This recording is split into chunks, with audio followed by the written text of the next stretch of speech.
Donc, j'inviterai maintenant Mme Laurie Seller. Mme Seller est conseillère en éthique à l'Hôpital de Montréal pour enfants depuis 2011. Inhalothérapeute de formation, elle a complété une maîtrise en philosophie avec une spécialisation en bioéthique de l'Université McGill en 2010. Aujourd'hui, elle fait partie du Centre d'éthique appliquée du Centre universitaire de santé McGill et elle agit comme vice-présidente du comité d'éthique de la recherche du CUSUM, s'occupant de la plupart des études pédiatriques. Le titre de sa présentation aujourd'hui est le rôle du comité d'éthique de la recherche lors des essais cliniques précoces en oncologie pédiatrique, marché sur la corde raide. Merci, Mme Seller.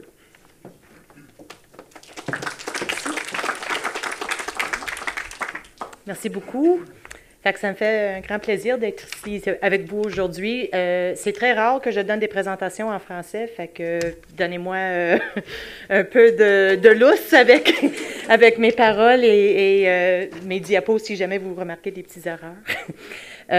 Fait que c'est ça, comme vice-présidente du CER au CUSUM, je vais vous expliquer un peu comment ça fonctionne au CUSUM, mais essentiellement, je suis la responsable pour les essais cliniques et toutes les études qui impliquent la pédiatrie au CUSUM.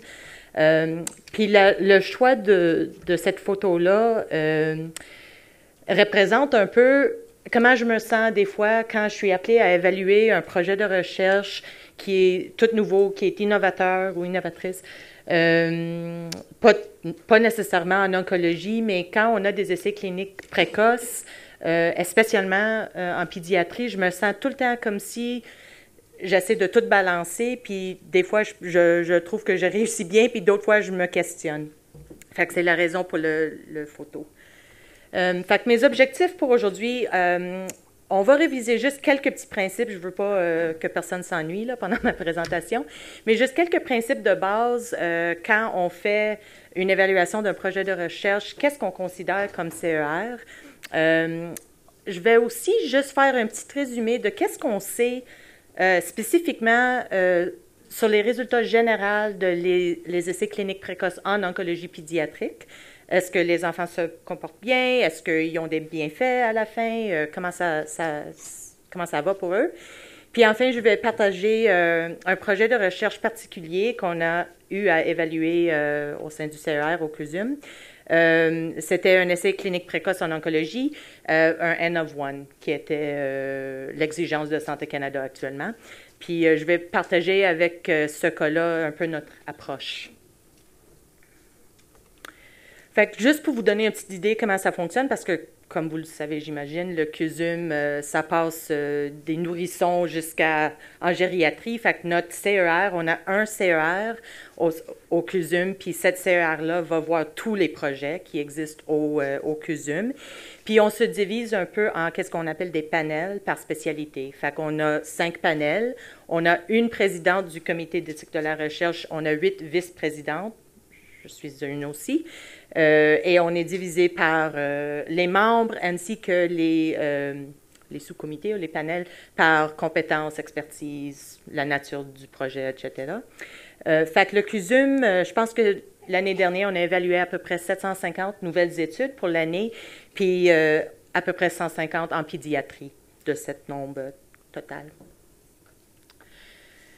Fait que des fois, je me sens comme si c'est vrai que la recherche offre des biens, puis que les patients, les parents, ils veulent en avoir accès. Ils veulent en avoir accès à des traitements innovateurs, des projets de recherche, spécialement quand on parle de les essais cliniques précoces, où normalement, ça veut dire que soit les traitements standards n'ont pas fonctionné ou ils n'existent même pas.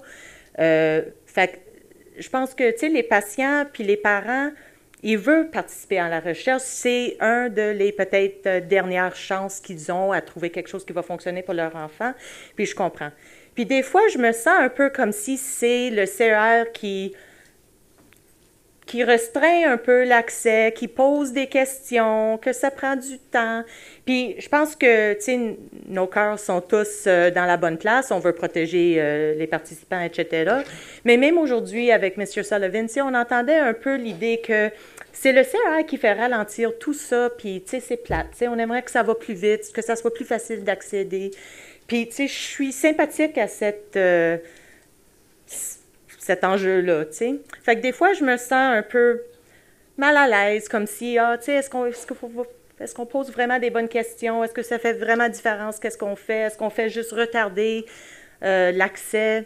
Puis là, quand je pense comme ça, je commence à me faire rappeler de l'histoire de la discipline de l'éthique de la recherche et pourquoi on est là et comment ça se fait que on a décidé à un moment donné que c'était peut-être pas la meilleure chose de laisser les cliniciens être les seuls responsables pour le bien-être des participants, pour la sécurité des participants, que ça prenait quand même un parti tiers indépendant un peu, qui pouvait reviser les choses puis juste s'assurer que tout va bien.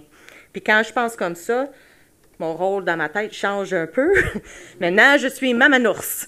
Puis c'est ma job de protéger un peu les participants parce qu'il y a des risques. Hein? Toute la recherche comprend des risques. Quand on parle des essais cliniques précoces, on ne sait même pas des fois quels sont exactement les risques. Fait que des fois, je me sens un peu plus non, tu fais bien ça, c'est important ce que tu fais parce qu'il faut que les participants comprennent bien puis que les risques soient minimisés, etc. Fait que I oscillate à ces deux visions-là. Mais grosso modo, qu'est-ce que ça veut dire pour moi dans mon travail quotidien quasiment, c'est qu'il faut trouver un équilibre. Il faut trouver un équilibre entre la protection des droits, la sécurité, le bien-être des participants, mais aussi la promotion des développements scientifiques. Parce que c'est sûr que sans des essais cliniques, on ne fera pas évoluer le nombre de traitements, les sortes de traitements, etc. Puis on ne fera pas changer les taux de survie, les traitements, même au niveau du confort, etc. Tu sais, ça prend la recherche pour faire développer des choses. Fait que j'ai appelé mon diapo les principes de base, mais ce ne sont pas nécessairement des principes, c'est même au-delà de juste les principes de base. Puis je vais juste vous partager trois considérations, je vais les appeler des considérations que le CER doit débattre quand on évalue des projets. Fait que la première est plus un principe, puis c'est vraiment de commencer l'étude avec les participants les moins vulnérables possibles. Fait que si ça peut se faire avec des adultes aptes, capables de comprendre vraiment les enjeux, les risques, les bienfaits potentiels, etc., bien, je préfère qu'on commence avec ces gens-là, tu sais.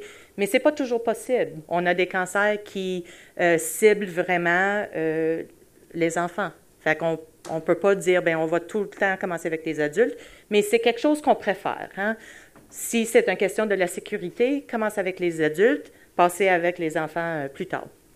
La deuxième, c'est vraiment quelque chose qui vient du Code civil du Québec, l'article 21, qu'on est obligé de prendre en considération quand on fait nos évaluations. Puis il nous dit qu'un mineur ne peut participer à une recherche susceptible de porter atteinte à son intégrité qu'à la condition que le risque couru ne soit pas hors de proportion avec le bienfait qu'on peut raisonnablement en espérer. Bon, mais c'est clair, hein? C'est facile maintenant, merci. Fait que c'est sûr que toutes ces questions-là, qu'est-ce qui est en proportion, quand est-ce que les risques sont irraisonnables, etc., ça prend tout le temps un jugement. Hein? Puis c'est pour ça que c'est pas on n'est pas super bien, des fois, harmonisé entre des différents CER parce que les gens alentour de la table, ils vont évaluer ces choses-là de façon différente, de subjectif. Puis là, la dernière, puis je vous montre celui-là vraiment parce que ça vient toucher au cœur du cas que je vais vous présenter dans 2 minutes. Encore article 21, il ne peut en outre participer à une telle recherche qu'à la condition que la recherche laisse espérer, si elle ne vise que lui, un bienfait pour sa santé. Fait que ça aussi, on parle encore un peu du subjectif. Quel est un bienfait pour sa santé? Est-ce qu'on parle juste de la survie? Est-ce qu'on parle de la qualité de vie, le confort, etc.? Tout ça vient jouer un peu dans nos considérations. Fait que j'ai trouvé un article qui a été publié seulement en février de 2018 et je voulais juste présenter rapidement.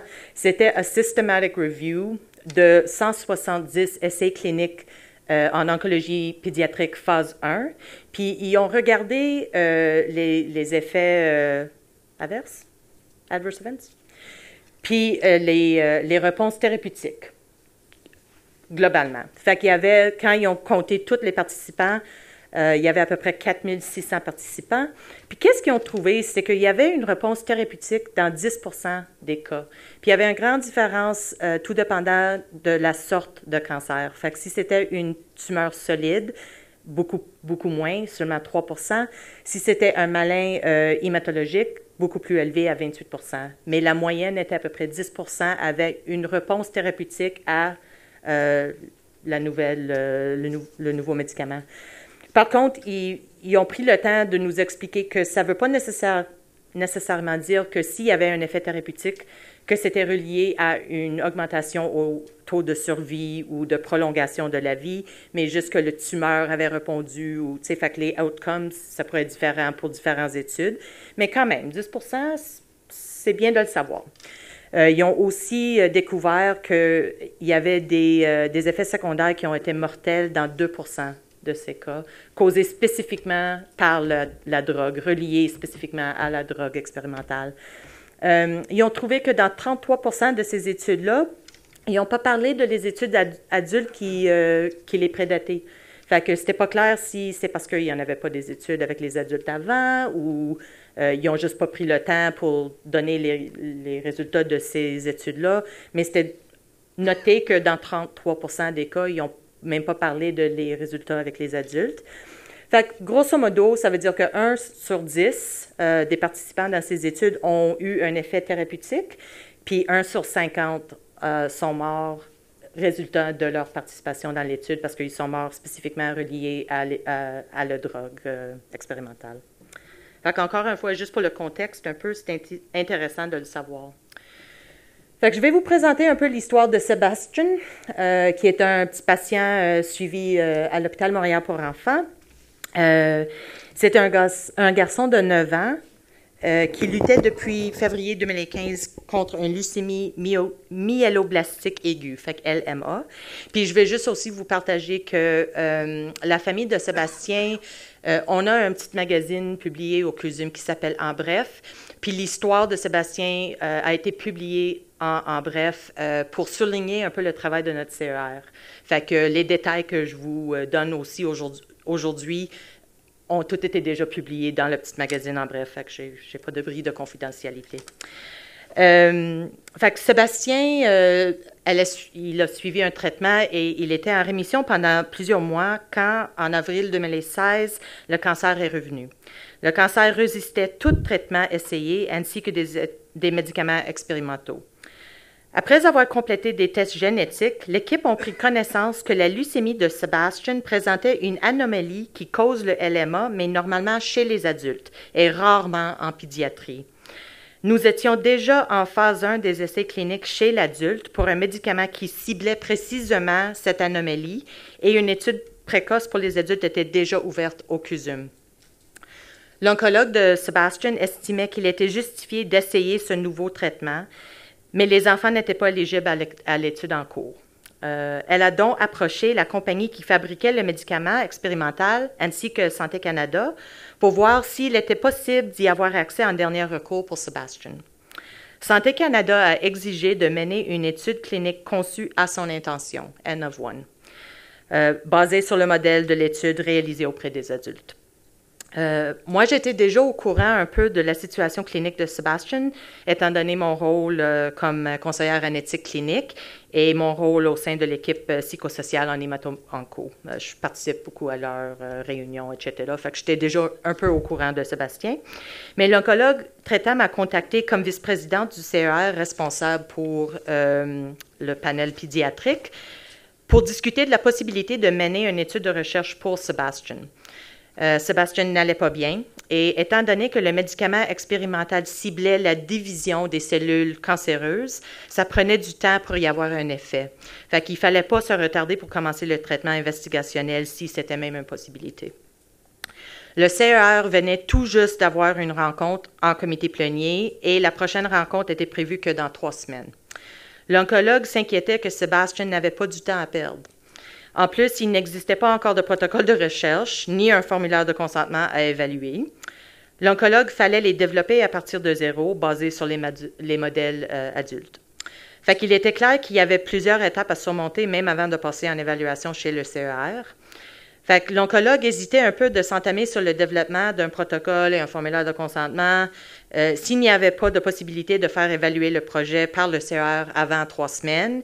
Et le CER hésitait de demander à nos membres, en particulier ceux qui sont à l'extérieur, comme les juristes, membres de communauté, etc., d'organiser une rencontre particulière à court avis sans avoir les documents même à évaluer encore et incertain du temps que cela pourrait prendre. Fait que nous avons convenu que l'oncologue préparera les documents et moi, j'essaierai d'arranger une rencontre du comité plénier dédiée seulement à cette étude prochainement. Fait que j'ai envoyé un préavis aux membres du comité pour expliquer la situation un peu et le besoin d'évaluer l'étude avant la date prévue pour la prochaine rencontre. Et j'ai demandé de la disponibilité pour plusieurs journées dans la semaine suivante. Et j'étais très touchée par leur réponse parce que quasiment tout le monde m'a répondu, tout le monde a offert leur disponibilité, puis on était finalement capable d'organiser un comité plénier en dans d'une semaine juste pour l'étude qui visait Sébastien. Fait que, on continue. Fait que pendant notre rencontre, il y avait plusieurs considérations éthiques de ce qu'on a discuté. Fait que la manque d'expérience avec les adultes, parce que normalement, quand on voit des choses en pédiatrie, on a déjà les données sur la sécurité du médicament, etc., qui a déjà été étudié avec les adultes. Fait qu'on n'est pas vraiment complètement dans le vide, tu sais. Dans ce cas-là, on était vraiment dans le vide. Il n'y avait aucun enfant qui avait déjà reçu ce médicament-là. Les bienfaits attendus, bien, comme je viens de vous présenter, le Code civil du Québec nous demande beaucoup de faire la proportion entre les bienfaits et les risques. Fait que, tu sais, on voulait vraiment les comprendre. Les risques et les fardeaux. Pour moi, les risques et les fardeaux sont un peu différents. Quand je pense à des risques, je pense vraiment à des risques du médicament. Tu sais, ça peut causer, vous mettre susceptible à l'infection, ou causer la fièvre, ou whatever. Tu sais. Mais quand je pense à les fardeaux, je pense plus à combien de visites ça va prendre. Combien de temps tu vas passer à l'hôpital? Est-ce que tu vas être capable d'être à la maison? Est-ce que ça cause beaucoup de souffrance, ce traitement? Fait que je pense plus à ça comme des fardeaux, mais ça va avec. Hein? La méprise thérapeutique. Fait qu'on en a discuté un peu ce matin, mais qu'est-ce que la famille comprenait vraiment? Il espérait pourquoi exactement s'entamer sur un essai clinique précoce dans ce cas-là. Puis le timing. Fait que ça m'inquiétait pas mal qu'on se faisait dire on ne peut pas attendre 3 semaines, c'est bien trop long. Fait que je vous demande de faire un comité plénier exprès pour approuver cette étude-là. Puis là, je me disais dans ma tête, bien si le petit gars, il n'y a même pas 3 semaines, c'est vraiment, est-ce qu'on fait ça vraiment parce qu'on pense qu'on espère que ça va actuellement porter fruit ou non? Fait que ces choses-là étaient ce qui nous préoccupait beaucoup. Fait que les bienfaits potentiels, qu'est-ce que l'équipe pensait? C'était peut-être de réussir à obtenir un ralentissement au niveau de la progression de la maladie. Le médicament ciblait vraiment la division des cellules cancéreuses. Fait que si ça fonctionne, il pensait que vraiment ça avait de l'allure, que ça pourrait au moins ralentir la progression de sa maladie. On était aussi un peu inquiets sur l'objectif de l'étude, comment ça a été exprimé. Fait que l'objectif de l'étude était vraiment de donner accès aux médicaments dans ce cas et d'évaluer son efficacité. Sûrement aussi la sécurité, mais il parlait vraiment de l'efficacité. Puis une chose qui m'a soulagée un peu, c'est que le dose pouvait être ajusté selon l'effet thérapeutique et ou les effets secondaires dans l'intérêt de Sébastien. Fait qu'il y avait un dose, il voulait commencer à une certaine dose, il avait tous les calculs puis les justifications pourquoi cette dose-là, mais l'oncologue avait maintenu le droit d'augmenter ou de descendre selon l'effet sur Sébastien. Fait que s'il y avait des effets secondaires, elle pouvait le diminuer. Si ça fonctionnait, puis elle pensait peut-être en augmentant le dose, ça pourrait être plus utile, elle avait le droit de l'augmenter. Fait que ça, c'était les bienfaits. Les fardeaux. Le traitement expérimental actuellement consistait juste d'une pilule à consommer 1 fois par jour à la maison. Fait que assez simple pour un essai clinique en pédiatrie, en oncologie. Il ne nécessitait pas d'admission à l'hôpital. Les procédures de suivi étaient plus ou moins de risque minime et ou faisaient déjà partie des soins cliniques usuels, sauf les aspirations des moelles osseuses. Puis ça, c'était nécessaire pour évaluer l'impact thérapeutique sur la maladie et aussi pour ajuster le dose aux besoins. Le nombre de visites requises était aussi semblant à s'il était vraiment juste peut-être en soins de confort. Les enfants, ils viennent souvent pour des transfusions, des prises de sang, etc. C'était plus ou moins semblant à ça. Puis les risques connus, puis c'était pas robuste, là, mais les risques connus semblaient très modérés dans le contexte de soins oncologiques. Il y avait quand même un peu de données avec les adultes. Il y avait eu 300 adultes qui avaient eu ce médicament-là. Puis les risques vraiment étaient comparés à les risques qu'on voit normalement dans un essai clinique oncologique. C'était très raisonnable pour nous. La méprise thérapeutique et le timing, fait qu'on a revisé de très proche attention le FIC, le formulaire d'information et consentement, pour s'assurer une langage juste. On voulait s'assurer que l'objectif de l'étude, etc., était très bien expliqué, puis le fait que ça n'a jamais été donné à des enfants était très bien expliqué, etc. Puis, on a posé bien des questions sur la 3 semaines. Bien, si vraiment on n'a même pas 3 semaines, on fait tout ça vraiment avec une espérance que ça va porter fruit. Puis, le raisonnement qui a été donné par l'équipe clinique et l'équipe de recherche, c'était vraiment à cause que ça visait la division des cellules. Pour eux, il n'y avait pas de question d'attendre 3 semaines avant de commencer. Ils voulaient que ça commence aussitôt que possible pour que la majorité de divisions pourrait arriver le plus vite possible. Fait que c'était vraiment plus à cause de ça qu'ils disaient que 3 semaines, c'était vraiment 3 semaines trop tard. Fait que c'était pas vraiment que il va être mort dans 3 semaines, c'était plus pour ce médicament-là, le plus tôt qu'on peut le commencer, le plus de divisions cellulaires qu'on peut avoir, le mieux que c'est, puis le plus vite qu'on va voir si ça a un impact ou non. Fait que ça aussi, ça nous a soulagé un peu. Fait que le résultat, notre CER a approuvé l'étude de Sébastien, puis il a commencé le traitement en novembre 2016. On s'est basé un peu sur l'espoir de ralentir la progression en ciblant la division des cellules cancéreuses. Pour nous, c'était un bienfait qui était important. Les risques et les fardeaux, oui, ils ont été importants, mais pas irraisonnables dans le contexte. On pensait une pilule à la maison, c'est pas super difficile pour l'enfant.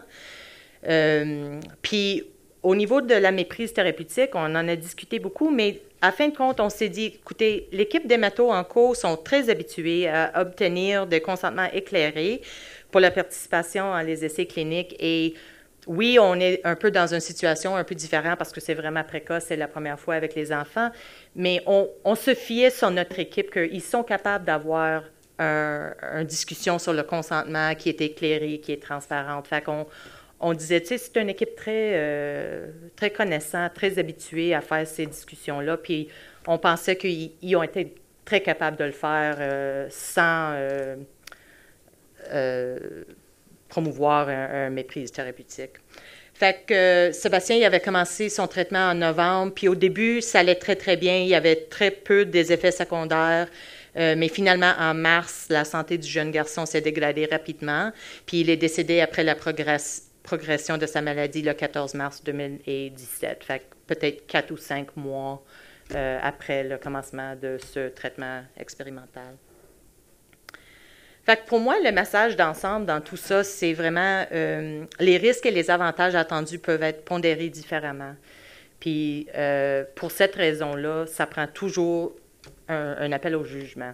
Je pense que si on avait eu un traitement qui nécessitait l'admission à l'hôpital pendant 3 mois avec des traitements ponction lombaire, intraveineuse, etc., on aurait peut-être plus considéré que, tu sais, peut-être le temps à la maison avec la fratrie est peut-être mieux dans ses intérêts, tu sais, que de passer à travers tout ça. Mais parce que c'était assez raisonnable, on se sentait plus confortable.